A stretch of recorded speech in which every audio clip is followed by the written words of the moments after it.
जब भी कतारें आपको दिखाई देती हैं जब भी आप हॉस्पिटल्स में जाते हो, और उसका जितना भी गुस्सा होता है, जो ये जो लेट जो ट्रीटमेंट मिल रहा है पेशेंट को, उसका सारा गुस्सा उतरता है डॉक्टर और नर्स पे। जबकि ये गुस्सा किस पे उतरना चाहिए? ये गुस्सा उतरना चाहिए नेता पे, उस जनप्रतिनिधि पे और उस अफसरशाही पे जो ये पॉलिसी बनाती है। तो डॉक्टर साहब, मेरा एक प्रश्न था आपसे। जैसे कि आपने बताया कि आपकी फैमिली बैकग्राउंड में कोई डॉक्टर्स नहीं थे, तो आपकी सिस्टर आपसे बड़ी थी जी।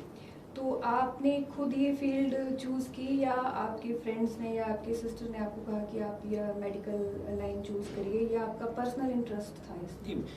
मेरा पर्सनल इंटरेस्ट था कि मैं खुद कुछ ऐसा करूं, क्योंकि उस समय जिस समय हम डॉक्टर बने तो उस समय जो हमारा जो डॉक्टर और पेशेंट रेशियो था हिमाचल प्रदेश के अंदर वो उतना ज़्यादा नहीं था। तो मन में था कि अगर हम कर सकते हैं तो करें। तो हमने कोशिश करी कि खुद, और थोड़ा मोटिवेशन तो नेचुरली अगर आपका भाई बहन कोई कर रहा है ऑलरेडी तो वो मोटिवेशन तो हमेशा रहती है। जी।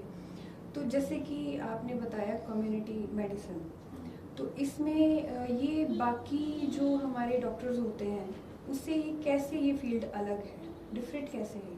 जैसे बाकी आम लोगों के दिमाग में ये होता है कि जैसे हम डॉक्टर के पास जा रहे हैं तो वो हमें कोई दवाई प्रिस्क्राइब करेंगे पेशेंट को, तो आपका कैसे ये थोड़ा सा हटके है? देखिए, कम्युनिटी मेडिसिन जो है ये, इसको आप दूसरे शब्दों में पब्लिक हेल्थ कह सकते हैं। जो लोगों की लिए हेल्थ पॉइंट ऑफ व्यू से क्या चीज़ जरूरी है, किस बीमारी को कैसे रोका जाना चाहिए, कौन कौन से स्टेप्स जो है वो उठाए जाने चाहिए। आजकल जैसे कोरोना महामारी फैली है, बेशक हमारे देश में, हमारे प्रदेश में पब्लिक हेल्थ और इन डॉक्टर्स की ज़्यादा अहमियत नहीं है। यहाँ पे ब्यूरोक्रेसी जो है वो एसी वाले कमरों में बैठ के पॉलिसीज बनाते हैं, जो कि जब ज़मीन पे आती है तो वो धाराशायी हो जाती है। आप खुद देख रहे हैं, मैं नहीं दिखा रहा हूँ, आपके जितने भी बड़े बड़े चैनल्स, आपके राष्ट्रीय चैनल हैं, वो दिखा रहे हैं कि किस तरह जब हमने जो महामारी के लिए जो इंतज़ाम हमने किए हैं वो किस तरह। एक तरफ यूएसए के प्रेसिडेंट के साथ इम्यूनोलॉजिस्ट डॉक्टर फॉसी वहाँ पे लीड कर रहे हैं, और एक तरफ हमारे यहाँ पे एक आप हेल्थ के डिटेल देने के लिए और उसके स्टेप्स के बारे में एक बीटेक को बिठा देते हैं। तो ये एक विडम्बना है हमारे देश की, भारत देश की। चलो वो तो अलग एक इशू है, लेकिन कम्युनिटी हेल्थ ये कहती है कि हमने अपने समाज को एक बड़े स्तर पे कैसे बचाना है। जैसे एक बहुत हमारे मशहूर कार्डियोलॉजिस्ट थे और उन्होंने एक बार कहा कि मैंने पूरी ज़िंदगी में 110 बाईपास सर्जरी की और मैंने 110 लोगों को बचाया, लेकिन मुझे दुख है कि अगर मैं कम्युनिटी हेल्थ एक्सपर्ट होता तो शायद मैं लाखों लोगों को बचा पाता। तो ये मैं आपको बता रहा हूँ कि एक फिजिशियन, जो एक क्लिनिकल फिजिशियन और एक जो कम्युनिटी हेल्थ एक्सपर्ट है, उसमें क्या डिफरेंस है। हमारी कोशिश होती है कि हम लोगों को ये बताएं कि इस बीमारी से बचा कैसे जा सकता है। हम जरूर दवाई लिखना तो हर डॉक्टर का एक पार्ट ऑफ उसकी ड्यूटी है और वो सबको आता है और वो सब कर भी रहे होते हैं। और कम्युनिटी हेल्थ एक्सपर्ट अगर अच्छा क्लिनिशियन होगा तो उसके लिए वो 4 चांद वाली बात हो जाती है, क्योंकि अगर वो बीमारी को समझता है तो उसको रोकथाम उसकी कैसे करनी है, ये बहुत डिपेंड करता है। कैसे किसी बीमारी के लिए हमें जागरूकता लानी है, कैसे हमने जो नेशनल प्रोग्राम्स हैं, जो डिजीज़ कंट्रोल के और प्रिवेंशन के, उनको कैसे हमने निचले स्तर तक लागू करना है, ये कम्युनिटी हेल्थ एक्सपर्ट का एक काम है। जी।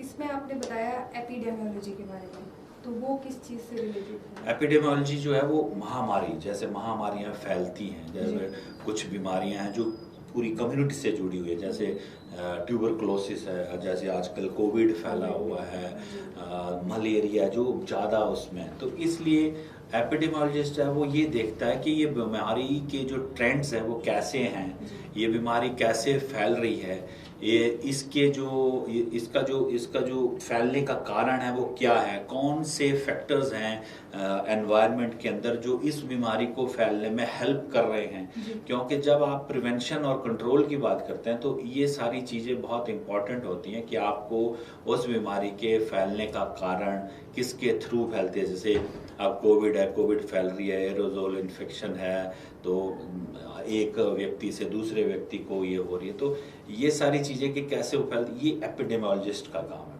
जी। और भी जैसे भी कोई आउटब्रेक होता है किसी भी बीमारी का या एपिडेमिक वो कंट्रोल कैसे करना और उसके क्या स्टेप्स हैं, कैसे उसको इन्वेस्टिगेट करना, वो भी एक एपिडेमियोलॉजिस्ट का काम है। तो ये फर्क इसमें एक जासूसी भरा काम है एपिडेमियोलॉजिस्ट का।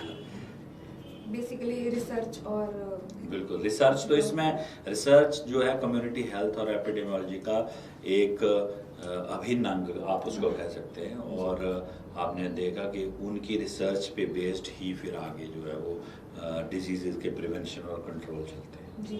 तो अभी जैसे पैंडेमिक चल ही रहा है कोरोना, तो मैंने सुना आपका बहुत रोल रहा है इसमें कोरोना में, तो थोड़ा सा हमारे व्यूअर्स को बताएं कि कैसे आपने। चलो हमारा तो पैंडेमिक में क्या रोल रहा, बट ये है कि हमसे जो हम अपनी सर्विसेज अपनी जो जॉब के बाद जो भी हमारे पास समय हमारे पास मिलता है और हमें लगता है कि ये चीज़ जो है वो होनी चाहिए लोगों के लिए। देखिए ऐसा होता है कि हम एक डेवलपिंग कंट्री है, हम सारा दोष भी हम सरकारों पे नहीं मढ़ सकते, तो क्योंकि सरकार भी एक हद तक आपको अवेयर कर सकती है, लेकिन उससे आगे हम सब का एक जिम्मेवारी है कि हम लोग मिल के उस बीमारी से सरकार के साथ जो है वो उस बीमारी के खिलाफ लड़े। तो हमें भी लगा कि कहाँ कुछ कमियां हैं या कहाँ पे हम सरकार की हेल्प कर सकते हैं, अपने लोगों की हेल्प कर सकते हैं, तो हमने उसके लिए काम किया। तो इसके लिए हमारी एनजीओ है, मेरे नाम पे लड़कों ने बनाई हुई है, फैन क्लब है हमारे नाम का। तो हमने उसके थ्रू कोशिश करी कि हमने कोविड पेशेंट्स को, जैसे एम्बुलेंस ले जाने में थोड़ा परहेज कर रही थी प्राइवेट एम्बुलेंसेज, तो शुरू में तो हमने एक कोविड एम्बुलेंस जो है वो कोविड पेशेंट्स के लिए जो है फ्री उसके लिए चलाई थी, और वो हमारे लिए काफ़ी एक लगा कि लोगों के लिए एक अच्छी पहल हुई और हमने उसमें लोगों की काफ़ी हद तक मदद कर पाए।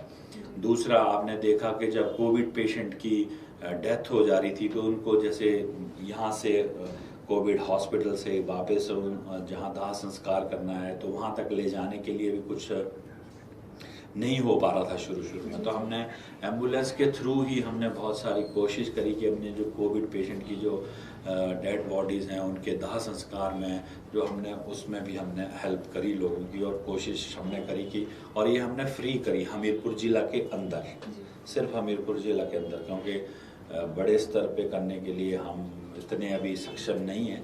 तो पर हमने हमीरपुर ज़िला के अंदर कोशिश करी कि हम ये कर पाएँ। उसके अलावा हमने देखा, जो मैं एक एपिडेमियोलॉजिस्ट या उसके नज़रिए से देखता हूँ, तो बीमारी फैलने के आपने देखा कारण ये थे भीड़ भड़क्के वाली जगह पे, क्योंकि सरकार ने भी बार बार बोला कि ये